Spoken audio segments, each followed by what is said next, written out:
மச்சத்தை போன்று வந்த ஒரு சின்ன ஒரு காயம். அந்த காயம் பெரிதாகி பெரிதாகி பெரிதாகி அது பரவி பரவி உடல் முழுவதும் கடுமையான அந்த நோய் தாக்க ஆரம்பித்தது. அந்த வரலாறுகளை எடுத்து நாம் பார்க்கும் பொழுது சொல்வார்கள், அய்யூப் நபி அலைஹிஸ்ஸலாத்து வஸ்ஸலாம் அன்னவர்களுடைய உடலில் இருக்கக்கூடிய காயத்திலிருந்து புழுக்கள் கீழே விழுகும். அந்த புழுக்களை எடுத்து மீண்டும் தன்னுடைய காயங்களிலே போட்டுக் கொள்வார்கள். அன்னை ரஹிமா அம்மா கேட்பாங்களா, எதுக்கு அந்த புழுவெல்லாம் கீழே புண்ணுலேருந்து விழுகக்கூடிய புழுக்களை எடுத்து ஏன் உங்க உடம்புல நீங்க திருப்பி போட்டுக்கிறீங்கன்னு கேட்கும் பொழுது அய்யூப் நபி சொல்லுவாங்க, அதனுடைய ரிசுக்கை அல்லாஹ் என்னுடைய உடலில் வைத்திருக்கிறான் என்பதாக சொல்லுவாங்க. அந்த அளவிற்கு நோயினால் பாதிக்கப்பட்டு அந்த உடலில் ஏற்பட்டிருக்கக்கூடிய அந்த காயங்களால், உடலில் ஏற்பட்டிருக்கக்கூடிய அந்த நோயினால் அவ்வளவு சிரமப்பட்டார்கள். ஆனாலும் அவர்கள் என்ன செய்யல, அதை பத்தி அவங்க கவலைப்படல.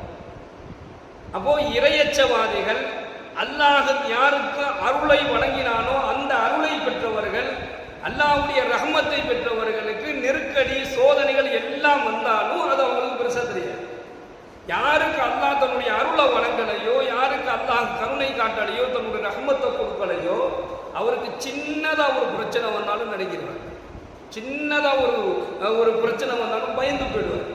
இன்னைக்கு நம்ம நிறைய பேரை பார்க்கிறோம், ஒரு சிறிய ஒரு கவலையான ஒரு செய்தி வந்துவிட்டால் கூட துவண்டு போறதை பார்க்கணும்.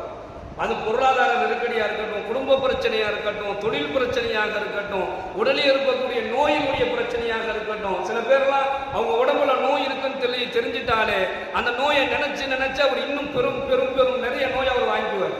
உடலில் உங்களுக்கு இப்படி ஒரு வியாதி இருக்குதுங்க அப்படின்னு சொல்லிட்டோம் அப்படின்னு சொன்னா, ஐயோ எனக்கு இப்படி ஒரு வியாதி இருக்கா, எனக்கு இப்படி ஒரு வியாதி இருக்கான்னு அதை நினைச்சு இன்னும் பெரும் வியாதிகளை என்ன செஞ்சிடும் அவருக்கு வர்றதை நம்ம பார்க்கிறோம். அப்போ பயம், பதட்டம்.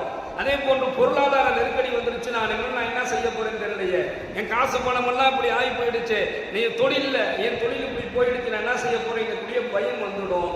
ஆனால் யாருக்கு அல்லாஹ் தன்னுடைய ரஹ்மத்தை வழங்கினானோ அவர்களுக்கு எதுவுமே செய்யாது. சோதனைகள் வரும், கஷ்டங்கள் வரும், சிரமங்கள் வரும், ஆனா அவங்க அதை பத்தி கவலையே பட மாட்டாங்க. அது எப்படி வந்துச்சோ அப்படி எல்லாம் நீக்கி வச்சிருவான். இதுதான் அல்லாஹ்வால் ரஹ்மத் செய்யப்பட்ட அருள் செய்யப்பட்டவர்கள். அத்தகையவர்களை அல்லாஹ் எது வரைக்கும் காப்பாற்றுவான் அப்படின்னு சொன்னா, இந்த உலகம் அழியப்படக்கூடிய நேரத்தில்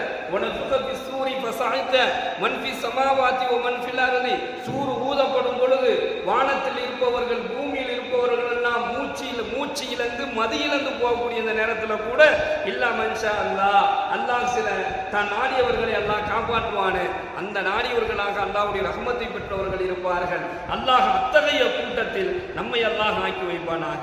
இப்ப கண்ணியமிக்க அல்லாஹ்வின் நல்லடியார்களே, சகோதரர்களே, இந்த மறுமை நாளினுடைய நிகழ்வை பற்றி பெருமானார் ஸல்லல்லாஹு